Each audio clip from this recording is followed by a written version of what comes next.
That debt you got, let's get rid of it. In this video, I want to talk through methodically how you can think through your finances to get out of debt as quickly as possible.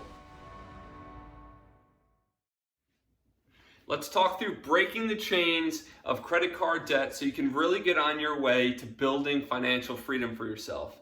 So today I want to walk through a particular example, but I'd like to elicit some help from my wife Lena, who's gone on quite the impressive journey herself on really building structurally how you want to focus your finances on a month-to-month basis to build wealth. Lena, why don't you share a little bit about your story? Hi guys, so I'm the queen of credit card debt. I can officially say not anymore, but I took the crown away. before I knew Doug, what I loved to do was rack up at least $5,000 to $6,000 a month of credit card debt onto my, regular PNC Bank credit card, and I would be left running a rat race trying to get myself out of credit card debt. So the queen herself is here to tell you a little bit more about my story and really just how to brainstorm and help you guys get out of that vicious cycle, like Doug said. Definitely. I mean, this video was honestly Lena's idea because, she thought it could be important to help give people the tools they need to break this cycle. So for today's example, we're going to use this little person here and we're going to simulate this, and I want you to apply this situation to your own personal finances. So this person here is making $50,000 annually in income. That's take-home pay for simplicity purposes, because that's roughly around the national average. So when we think about finances and budgeting, you really want to think everything through a monthly lens, right? Because you want to think through and track yourself throughout the entire month and have a target. So one of the most important things that we're going to talk through is income, right? This is what you bring in every single month. Any advice here, Lena? Yeah, I would say the higher you can get your income, the sooner you'll have financial freedom, especially if you can start creating income that's passive. So you're maybe at work and you have a side business that's making you money when you're not even lifting a finger. That's even better. Right now, we have our precious little pup with us here. His name's Lucky. We have a Rover account where we can make about $75 a day from dog sitting. So any additional revenue, whether you're driving, doing Uber, anything that you can do to really help increase that number, especially when you have credit card debt, that's going to help you pay that down even quicker. Super important here. So really think through your life strategically about, do you have skills that you can freelance? There are sites like Fiverr and all these freelancing sites where you can, if you're great at videography, photography, we paid absurd amounts of money for just a wedding photographer and videographer. Your skills are likely in demand, so learn to market them and then start to put your free hours that you would spend watching Netflix or Love Island, one of our favorites, to actually turn that into real dollars for yourself and really build your future. Absolutely. So, think through ways to build this. Step number one, but we're going to assume this person's very lazy and they're not finding ways. So the next chunk of your life you need to think about is expenses. And I have it on red for a reason, because if I could have zero, I think we all would. So the way I like to structure this is thinking through yourself in two buckets of expenses that you deal with on a regular basis. Fixed and discretionary. Exactly. So fixed, and then you have your discretionary. Lena, why don't you talk them through the way to think through this? So your fixed expenses are expenses that they're your basic life needs. So shelter, a roof over your head, whether that's mortgage, rent, your car, it has to get you from point A to point B. So a car payment, whatever that might look like, car insurance, a fixed income that is really for your basic everyday needs in life. I would also include food on that list, but Doug thinks that's a discretionary need, to each their own. Push it down. So we're going to discretionary needs. This is your food, your entertainment, hanging out with friends on the weekend, going shopping, your Netflix account, all of those expenses that quickly do add up. We typically like to, call it $1,000 a month for those discretionary incomes to really hold yourself to. And I always recommend keeping this on one card.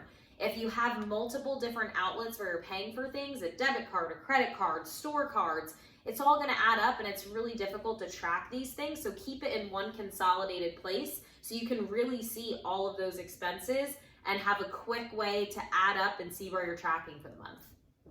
Great. Perfectly said. So you really have these two buckets of expenses, and just because they're fixed, don't just, I can't do anything about it, right? There's ways to attack each of these. Can you find, and again, everything here comes with sacrifices. I mean, you sacrifice a lot from your shopping habits and, you know, other things in your situation. You might be able to find a roommate, you know, rent out that second room that you have. You might be able to rent, you know, find a way to carpool with someone who lives close to you and share some of their gas, and then you're driving that expense down. So just because they're in the fixed asset doesn't mean you can't improve them. Car insurance, we save my dad hundreds of dollars a month. We save my friend a couple $100s a month.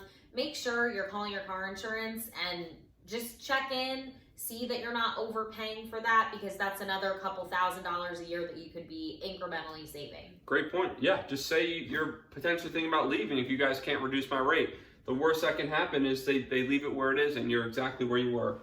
So, you know, great points here, Lena.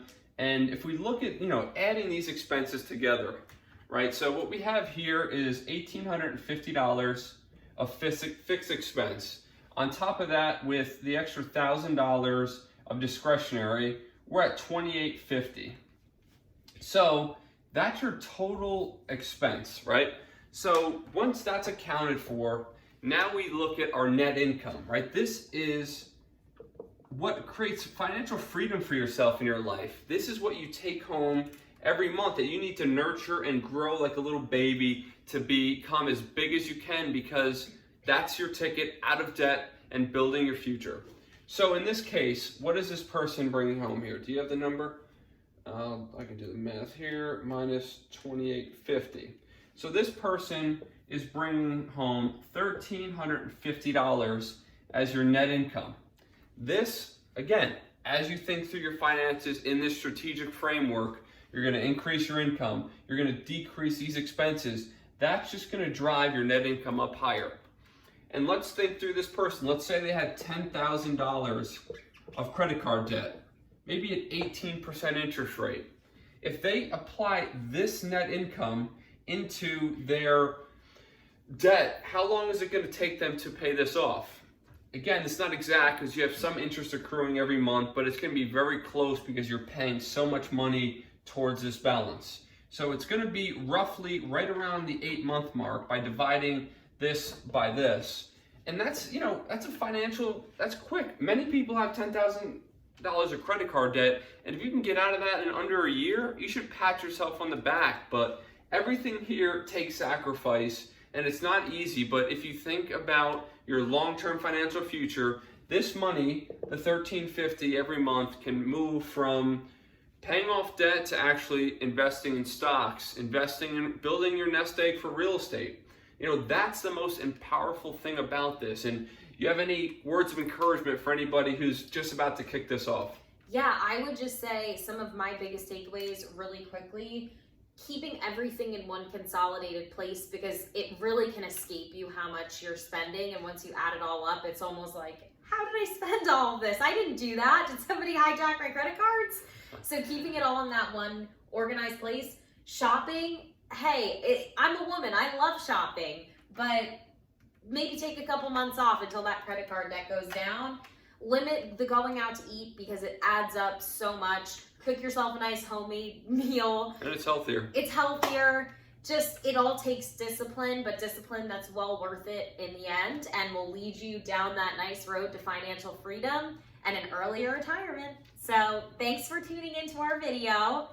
More to come. Thanks for tuning in, everyone. Absolutely. We'll definitely have more. Drop a like if you want to see me more. Thanks, everyone. Take care. Bye.